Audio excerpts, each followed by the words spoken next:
Krystal had an interesting conversation with Briahna Joy Gray about third parties and Cornell West. So set it up for the people. What are we about to watch? Yeah, so some of the comments that I made Yeah. about third parties and Dr. West's third party bid attracted a lot of attention, apparently, online. Okay. And so Kyle and I wanted to have a longer conversation. He basically shares my view on third parties. So we wanted to have a longer conversation with someone who's a good friend, Briahna Joy Gray, who has a very different opinion on this. So we could go through all the things back and forth, et cetera.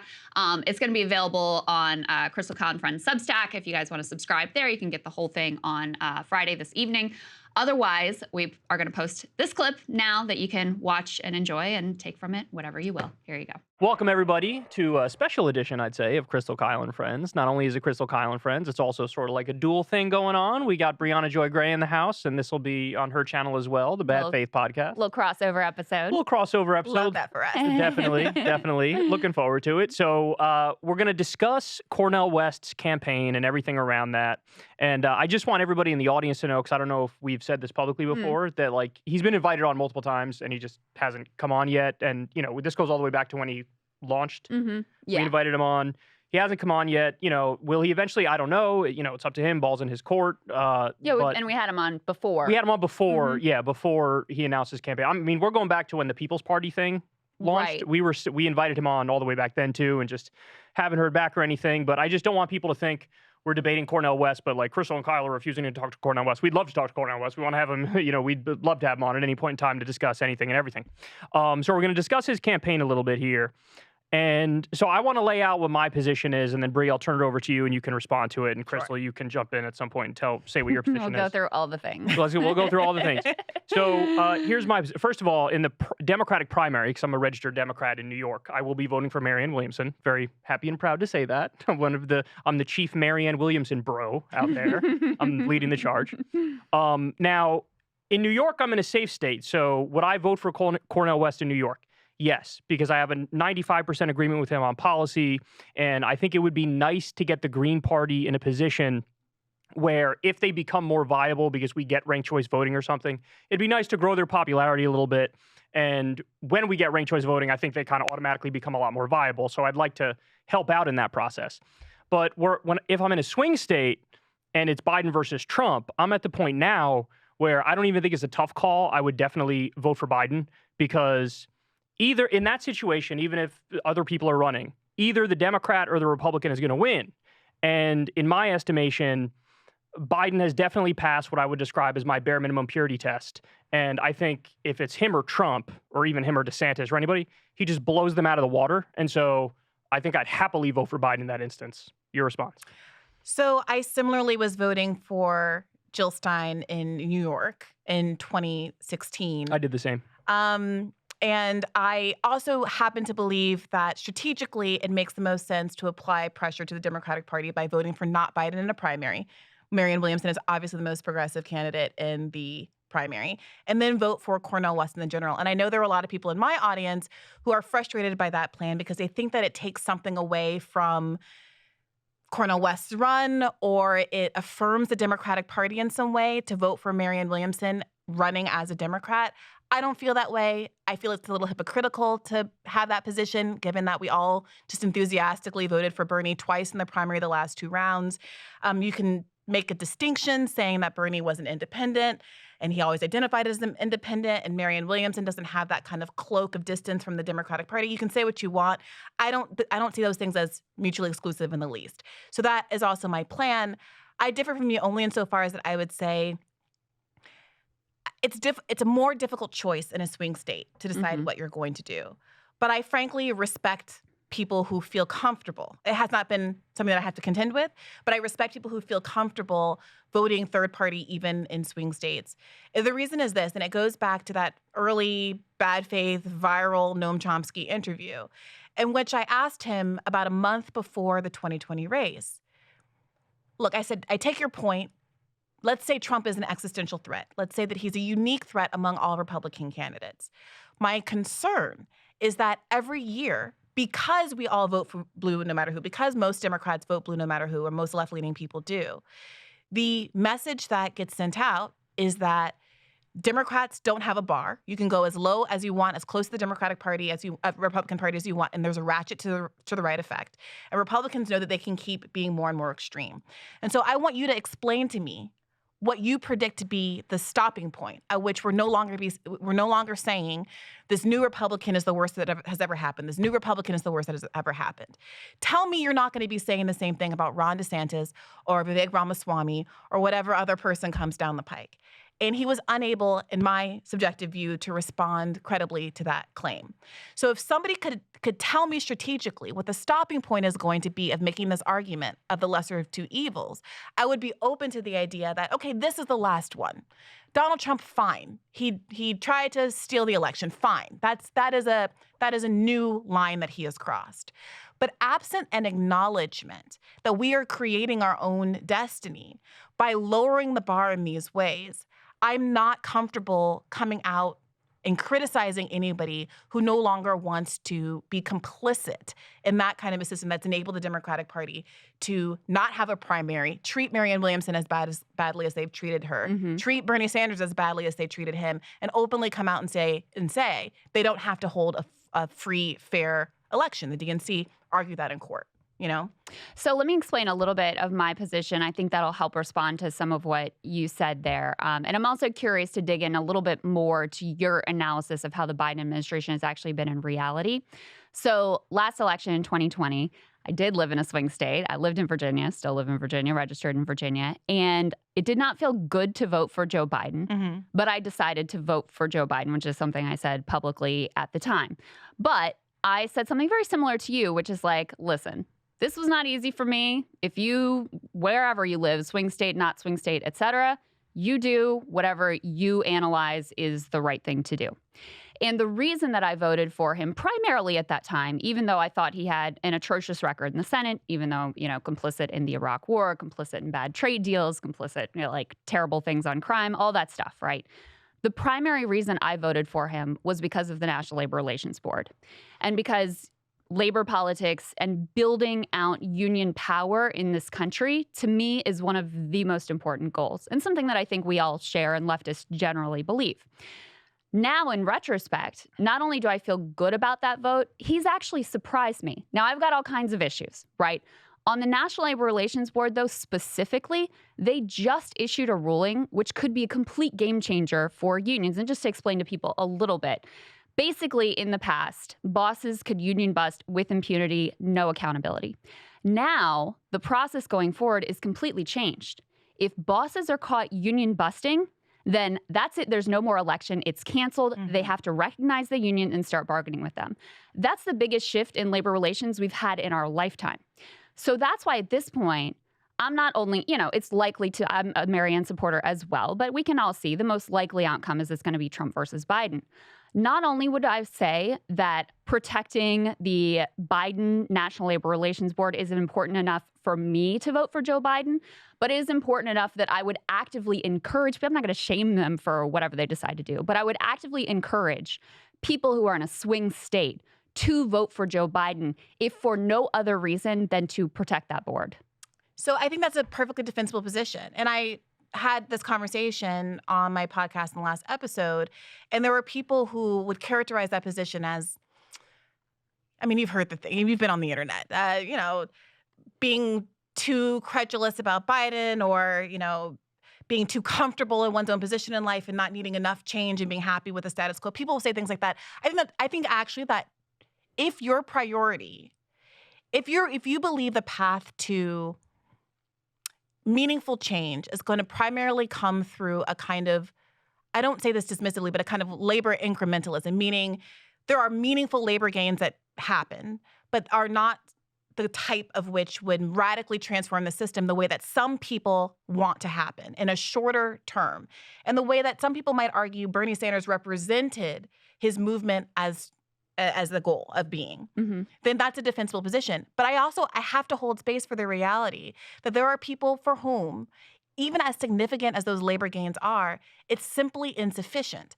And what they see when they look at the trajectory of the last 50, 60 years of Democratic Party politics, when they read Listen Liberal and see the longer game the Democratic Party making a concerted choice to back away from labor in a way that has gone on for decades and isn't necessarily turning around as a consequence of Joe Biden having some good NLRB appointments. So let me actually, and then I want to jump into it. So number one, I don't think that in like massively increasing union density, I actually don't see that as incremental change. I mean, if you look at the chart of the decline in the middle class and the decline of union density, you'd be hard pressed to find a more significant Krystal. factor. I've made these arguments as well. But the other piece is, I feel like those same people who are right about the Democratic Party, they were right about the analysis in Listen Liberal, right about the fact that you had, this free trade bipartisan consensus, and in large part a union busting bipartisan consensus, also don't acknowledge that there actually has been a notable shift in the Biden administration. Now, my big issue with the Biden administration, I mean, there's a million of them, right? On foreign policy, I've got problems. But my biggest issue economically with the Biden administration is the way they've allowed the pandemic relief, the short-term pandemic relief programs to fall away and leave a lot of ordinary Americans in a more precarious financial position now than they were at the beginning of the administration. And that's not nothing. But when I look at the long term, when I look at the fact that, listen, with the Inflation Reduction Act, with the CHIPS Act, with infrastructure investment, you're talking about industrial policy in a way that would have been completely unheard of in the Clinton-Obama era. When you look at not just the NLRB, which I said is like the core for me, but also his antitrust appointments and the fact they're really trying to reverse decades of neoliberal attack on any sort of trust busting, I feel like none of those improvements that have made Biden on that front way better than Obama, way better than Clinton, I just feel like there's no willingness to acknowledge any of that whatsoever. I don't think the issue is acknowledging it. It's how much it matters to you, how weighty that is to you, and how much you see those kind of call them meaningful improvements as really core to the nature of the project that you're on. And I think that what some people are frustrated by is that this went from feeling like, in both left media and left politics, a bigger revolutionary project that was going to the core of our capitalist system and wanting to radically change the way that human lives are valued, what we consider to be the nature of our social safety net, what we believe to be the nature of what we consider to be human rights. And they wanted to join a movement that validated what many of us felt intrinsically, emotionally for most of our lives, that something in the milk very much wasn't clean. And Bernie came along and articulated that it was legitimate for us to be asking for something more. And so at this point, it does feel as though there has been a kind of a bait and switch. It's not that what you're describing isn't true or legitimate. And I said this on my podcast. If your priorities are what you have kind of articulated your priorities as being, I think it's a perfectly legitimate argument. But I have to hold space for the fact that for many people, it simply is inadequate. Wait, can I respond? Yeah, go ahead. Let me jump in here. So my issue is that many people on the left are, I would say, dishonestly refusing to acknowledge any good things that were done. We could all on the left list, like, here's the 57 things we hate that Biden did. But when something good happens, I'm the only one talking about it, and then I get accused of being a DNC shill. Now, I'm not like, look, I'm not blind. I think in order to be intellectually honest, you have to look at, here's the good things that happen, here's the bad thing that happened. I'm going to give them all to you, and then you could judge how much you value each and which one you weigh more and how that factors into your like voting analysis. But I was like the poster boy back in the day, or people viewed me this way, as like, he's the purity tester. He's like the main purity tester guy. And I didn't vote for Biden in 2020 because I didn't think he would pass my purity test. Now, at the time, people could go back and watch the video. My purity test was super fucking lenient. It was like, if I'm convinced you're going to do like 2 or 3 of the things that I value highly, then I would vote for you. Because I know it's basically down to just the Democrat and the Republican, no matter how much we want to wish the Green Party or Libertarians want to wish the Libertarian Party into existence. And so when I look at the record, again, I could list all the bad things, but she just mentioned the NLRB raising overtime pay, or you mentioned the thing where, they automatically recognize the union if the bosses try to bust it up. There's also the overtime pay rule where now it's not $33,000, it's about $55,000 a year, where now you get overtime pay. That's a huge, huge change. Student loan debt reduction, and even Biden coming back after the Supreme Court tried to slap it down, and he said, no, I'm going to try to do it through the Higher Education Act now. There's little things we could go after him. Oh, the interest rate. Yes, that's bad. I agree with you on that. But we got to recognize that is, all things considered, a step in the right direction. Pulling out of Afghanistan, he actually had the balls to do it, even when the media was shitting on him relentlessly. And I didn't see anybody on the left coming into his defense at that point in time. A lot of people I was like the only fucking one. It was like me and Matt Iglesias. I definitely defended him. Okay, well, then it's like 3 people. I didn't, and all these, I'm so anti-war. He pulls out of Afghanistan, and it gets messy because that's what happens when you pull out of wars. And all of a sudden, oh my God, it's the I thought that was end of the actually a world. good moment for the left. I saw a lot of consensus. Good on you, because we almost resented and kind of were enjoying the extent to which he was getting, dogpiled by the mainstream media, and we were the only ones defending him. So I would quibble with that a little bit. But I didn't see much defending him. I really didn't. Kyle, what people are responding to, if I can offer this, is not the idea that you are accurately describing advancements, good things that Joe Biden is doing. I think you could also say Obama did some good things. No, Biden is way better than Obama, not even close. That's not the point I'm making. Okay. It's not that one is better than the other. You could also sit here and say Obama did good things. Now, the way you bristled at me saying that, I could say, why won't you just acknowledge that Obama did good things? The same way that you're saying that leftists won't acknowledge, they bristle when you acknowledge that Biden did good things. And it's because we have different standards and we're making different kinds of comparisons. But that's not my issue, because they're not even acknowledging the good things is my point. I have a list of 47 things here, and I've heard nobody talk about any of them. But let me get to the core of this point. The reason that people are frustrated with that kind of analysis is because it's been used for so long by liberals to justify why people shouldn't be asking for more. I'm not saying that that's what you're doing. But if you bring up something like student debt, when the consensus of all of the student experts that I've talked to on my podcast, people from the Debt Collective, the Asher Taylors of the world, the legal experts I've brought on, is that there was a path toward doing this, to canceling all student debt, that would not have been stymied by the Supreme Court. The same authority that Donald Trump used to enact the student debt moratorium, which has been ongoing until beginning of this month for the last 3 years, was the same authority that he could have canceled all student debt with a stroke of a pen. He chose not to do that because he decided to means test the program. He circulated those documents. I got one in my inbox last August, I believe it was, to see if you qualify for student debt. It was a very easy form. But when he did that, that started the clock for people to be able to challenge it in court, which 6 states did, 2 of them were successful, and now here we are today.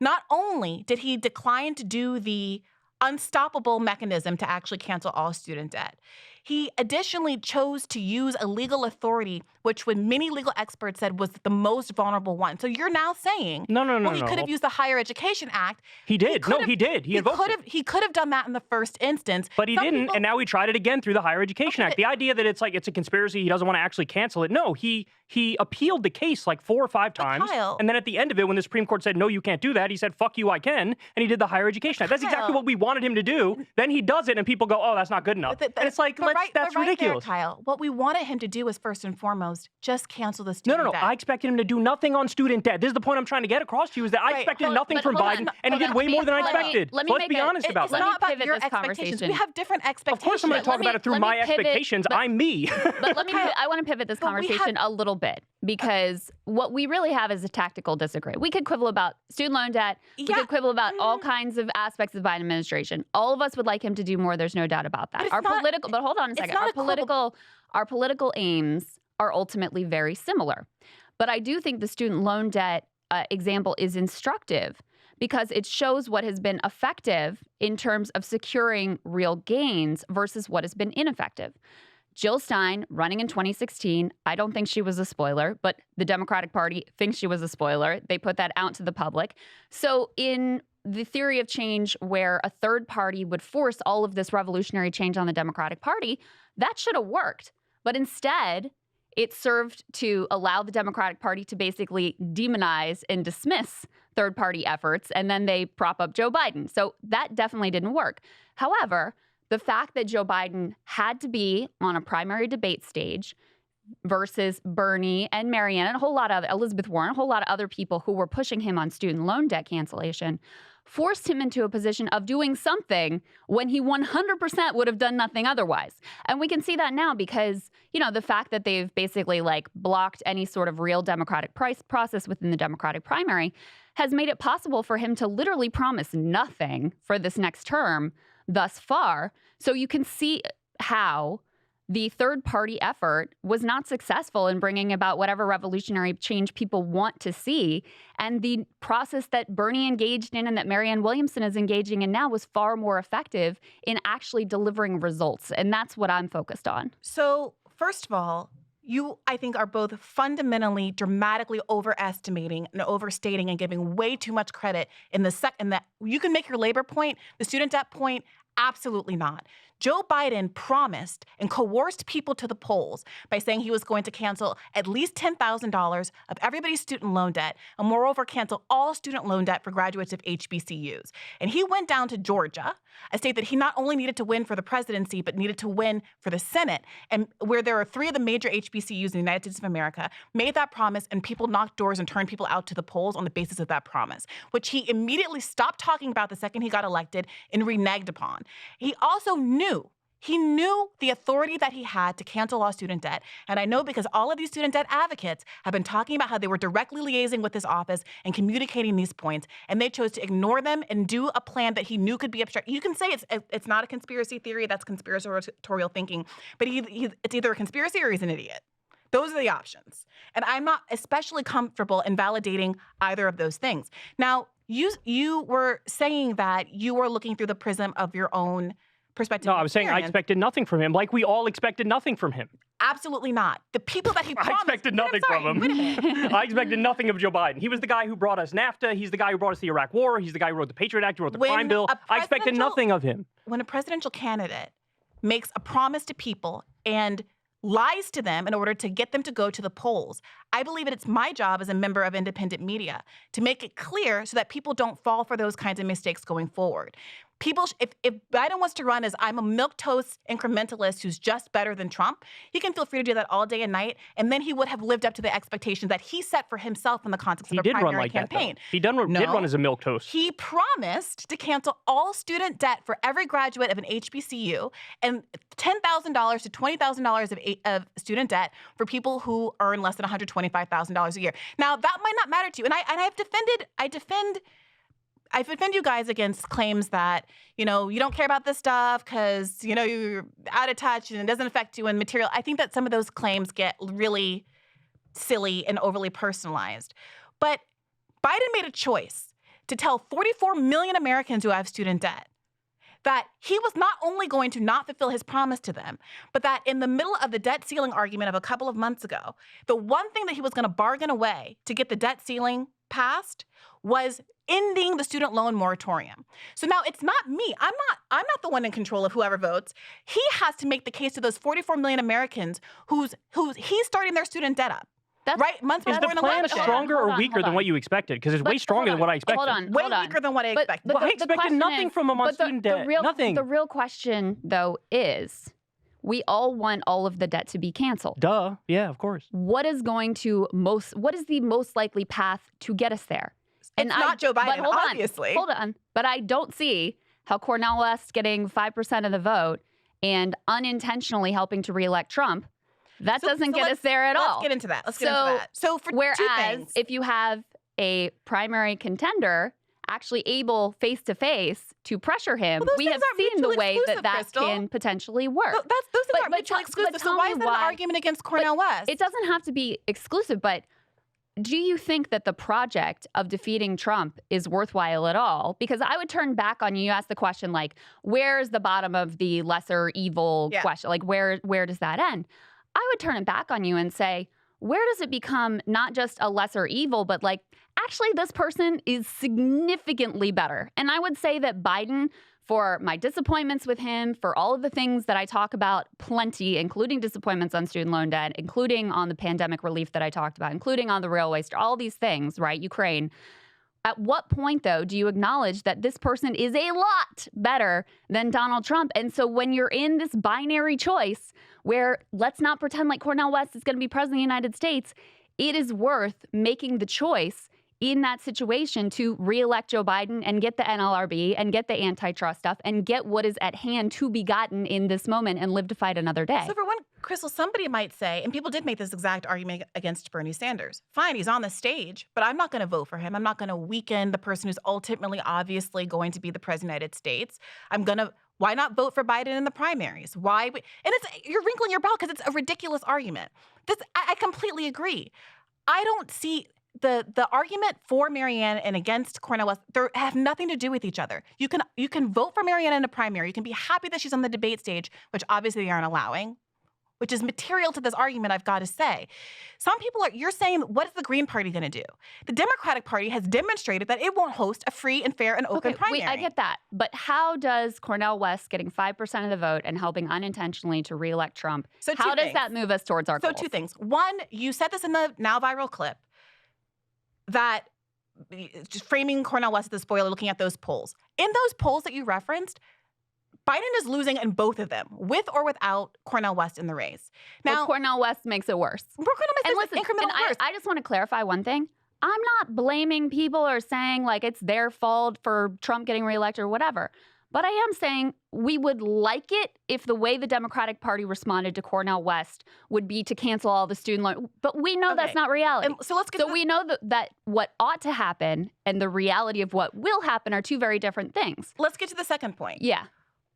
You framed the 2016 votes for Jill Stein and the reaction of the Democratic Party subsequently as evidence that a concerted movement effort to withhold one's votes has been proven ineffective. It is obviously the case, Krystal, that there was not a concerted effort in 2016 or any kind of structural movement to withhold one's vote for Hillary Clinton in favor of Jill Stein. It was just a bunch of us angry Bernie bros, a very small number, by the way, because we all know sitting here that more Bernie Sanders voters in 2016 bent the knee and voted for Hillary Clinton than Hillary Clinton voters in 2008 bent the knee and voted for Barack Obama. We all know these statistics. We've been saying them back at neoliberals for the last 5, 6, whatever years.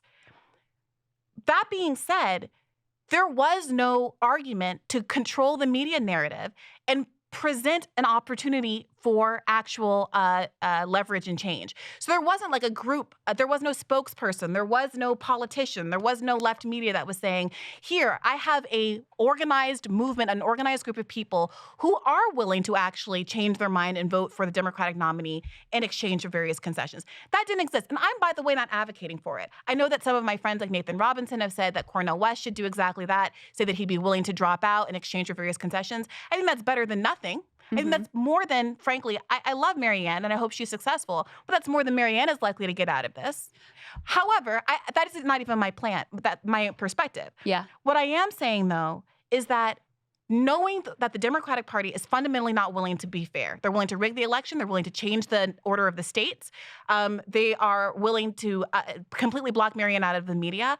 It feels rich to say that running within the Democratic Party is manifestly and demonstrably more effective in actually changing the outcomes because of the structural barriers, Bree, than Cornel West, who at very least, you keep being very dismissive, Kyle, about this 5% matching funds. First of all, I've said like 2 words in the past 10 minutes, okay? So I'm not being dismissive about anything. I haven't gotten a fucking word in.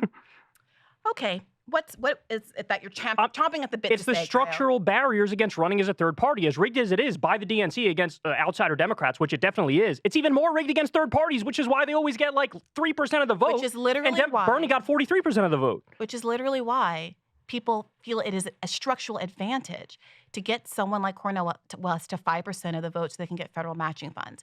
To me, as a voter, he'd get 40% as a Democrat. For me, as a voter in New York, I'm not interested in shoring up the Democratic Party. No, that's him getting his ideas out. It's shoring up Cornel West. That's the whole point. I am not a Democrat. I understand that. That's very clear. But I'm saying that would shore up Cornel West. And the people who also don't want to vote for Joe Biden under any circumstances are not Democrats. And fundamentally, you can make your argument. I think it's a perfectly legitimate argument to make to Democrats. I think that Democrats might think that Joe Biden is a manifestly better Democrat than other Democrats. But it's not about whether you're a Democrat or a Republican. It's about what are your political goals. And I think that 100%. We share a lot of the same political goals. There's a big one that we don't share. But hold on. So I still don't understand. Just lay out for me. Yeah. What in the ideal scenario happens And how does that constitute any sort of revolutionary change or help to further the goals that we largely share? Yeah.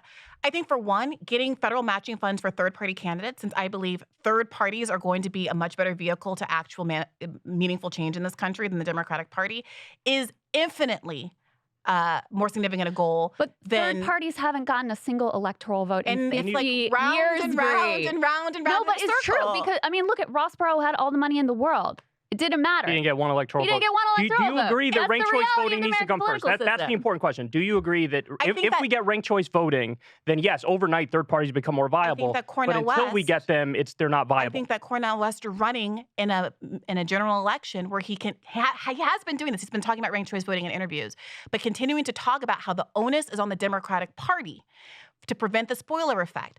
He is in a position now running in a general election every time he goes on TV to say, if you're upset at me at being a spoiler, you need to look at the Democratic Party, who across the country for the last decades has been purposefully undermining any ballot measures that effectively put into effect ranked choice voting in Maine, in North Carolina, the way they attacked Matthew Hoh. I am not the enemy, they are. And that's the burden shifting, the narrative burden shifting I think the left should be engaged in right now. To the extent that you think that Cornel West can ruin Biden's chances, isn't it Biden's responsibility to find those votes, not among disaffected third partiers who don't owe him anything anyway, but the tens of thousands and millions of disaffected Democrats who aren't going to vote for him? We've all talked about this together. In Wisconsin, in 2016, there were 88,000 registered Black voters who voted in 2012 who declined to vote in 2016. That's like 2 or 3 times the margin by which Hillary Clinton lost in that state alone. And yet we're sitting here talking about whether or not Cornel West is going to pull some third-party voters away from the Democratic Party? It's the difference between what I would love to happen and the reality that we have experienced now. I mean, we tried it before in 2016. It did not help. What did we try in 2016? The third-party effort.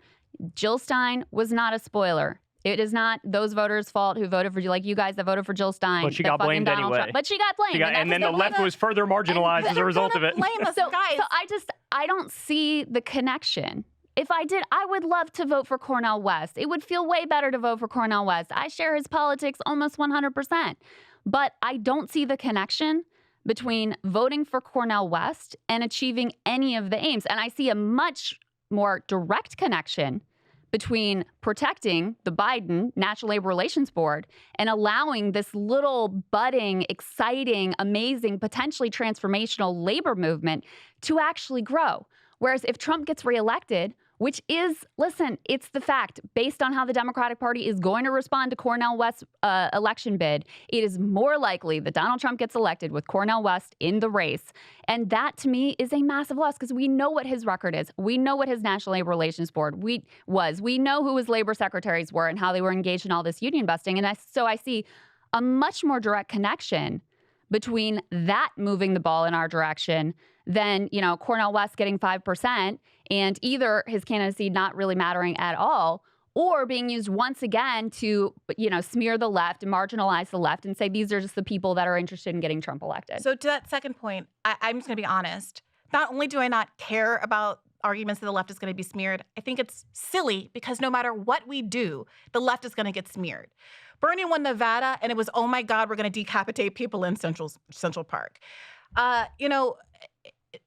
It is, I think, deeply unrealistic to expect that there's ever going to be a left movement that genuinely challenges power in this country that's not going to be smeared. And if you are choosing your political strategy on the basis of what's going to get you a pat on the head from MSNBC, I know that's not what I don't mean to mischaracterize you, but that is But I'm naive. Listen, that's fine, and I agree with you. Left is going to be smeared, but the question is, what is actually going to move the ball forward? I'm confused by why you keep asking that. Because I don't see... Because policy is all that matters at the end of the day. I don't see how Cornel West getting 5% and helping to reelect Trump ends up with things going in a better direction. Like that, Krystal? He gets 5%, and then the Green Party, a third-party effort, it gets stronger and more well-funded and more able to compete in future elections. Until we have ranked choice voting, there is no even 1% viability for them. Can you admit that? Can you acknowledge that it's until we get ranked choice voting, no third party has any chance in hell. You agree with that, right? Who do you think has been doing most of the ranked choice? who do you think? I'm not going to answer it. It's a simple I'm question. going to answer it in my own time, in my own words, Kyle, respectfully. It's a simple one. The ranked choice voting thing, if we get ranked choice voting. I go around, I do a lot of podcasts, and I don't know what's going on right now. It might be the phase of the moon. We had the double moon last month. But I'm getting a little frustrated with feeling shouted down and disrespected in every single space that I go into. I gotta say, I promise I'm gonna answer your question, Kyle. Sit tight. I got it coming for you. I'll sit tight. Who do you think has been doing the bulk and the best funded ranked choice voting advocacy in terms of getting on ballots and getting it passed in the United States of America? Third-party voters. The Libertarian Party. Yeah. Because unlike the Green Party, I'm no fan of the Libertarian Party, but for obvious reasons, they were enormously better funded than the Green Party. And they, as a consequence, have been able to make much greater gains in actually getting ranked choice voting passed around the country. What I'm saying is that there's a tangible material benefit to getting more money for a Green Party, whatever third party happens to be, but right now all we have is the Green Party for obvious reasons.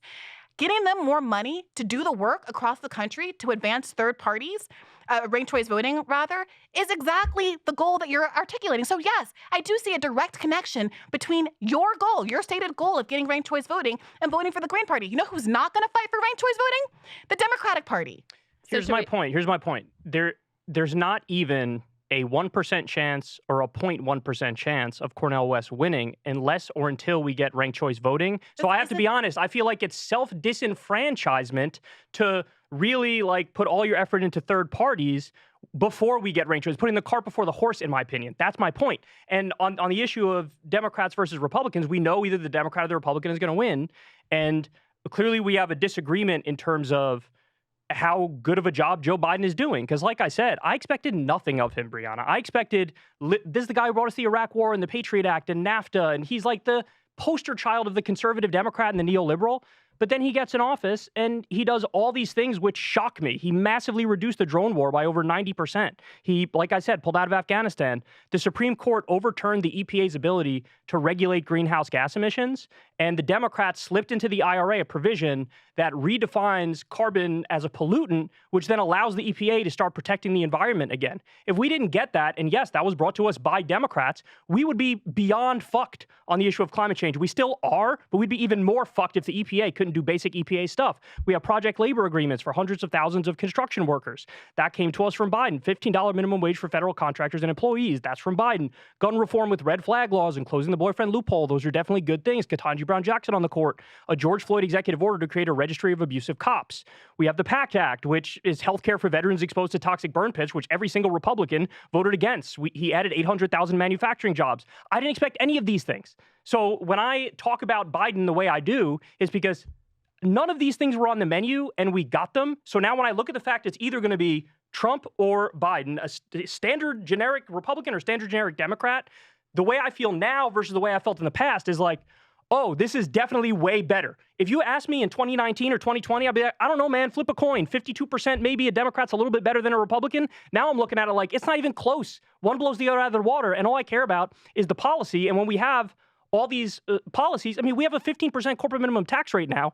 That is not something we had previously. You'd have corporations paying nothing in taxes, or they'd even get a negative tax rate, which is a subsidy effectively from the taxpayers. These things are not nothing. We have a 1% tax on stock buybacks. They're cracking down on wealthy tax cheats. Like, all these things are very good. They're objectively good. So do you agree that Biden is better than what we expected on the left? Maybe you've already set your expectations on the ground, and it seems like he's surpassed your expectations. He has not surpassed mine. I don't know what you want me to say. But he's not that. better than what you thought? No, That's an honest he's not question. better than what I thought he would. Really? No. So you expected to be better than I did, for sure. I expected him to. Well, I didn't really expect him to fulfill his campaign promises, but I'm not going to pat him on the back when he so flagrantly lied about them, no. Hey guys, if you like that video, go to breakingpoints.com, become a premium subscriber, and help us build the best independent media organization on the planet. That's right. We're subscriber funded. We're building something new. We want to replace these failing mainstream media organizations. So again, to subscribe, it's breakingpoints.com.